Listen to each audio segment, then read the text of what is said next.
Quatrième jour du printemps de l'économie, mais premier jour du printemps que l'on a la chance de débuter en compagnie de Patrick Artus, qui a préparé plusieurs sessions pour cette 13e édition du printemps de l'économie, qui a également écrit un article dans le MAG autour du thème innovation d'un côté, modèle social généreux de l'autre. On pense parfois qu'il y a un arbitrage à faire entre les deux. À tort, c'est ce que vous êtes venu nous dire. Oui, on oppose souvent le modèle américain, qui est un modèle qui est très dynamique, qui génère beaucoup d'innovation, mais qui génère aussi un taux de pauvreté, une proportion de gens qui n'ont pas de couverture maladie extraordinairement élevée.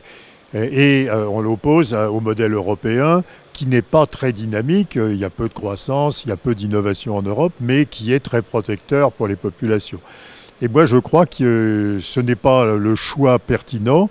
Le choix pertinent pour l'Europe, c'est d'adopter un modèle qui est le modèle des pays nordiques, le Danemark, la Suède, la Norvège, qui est un modèle qui allie un grand dynamisme économique, qui est à base d'un système éducatif très performant, d'un système de formation professionnelle très performant, de beaucoup de recherche-développement, beaucoup d'innovation, et d'une protection sociale qui reste très forte.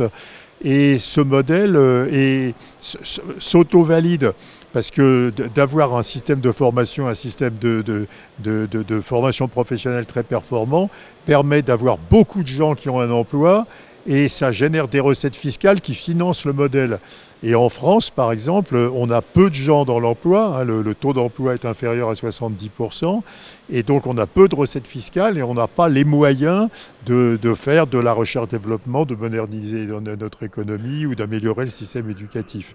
Donc il ne faudrait vraiment pas contracter la protection sociale en France pour essayer de ressembler au modèle américain, mais il faudrait dynamiser l'économie française et ça passe inexorablement par une meilleure formation initiale, surtout sur les tout petits, sur les très jeunes, et une extension de la formation professionnelle aux catégories qui ont le plus besoin de formation professionnelle et qui n'ont très peu accès à la formation professionnelle aujourd'hui, qui sont les chômeurs et les personnes de plus de 55 ans.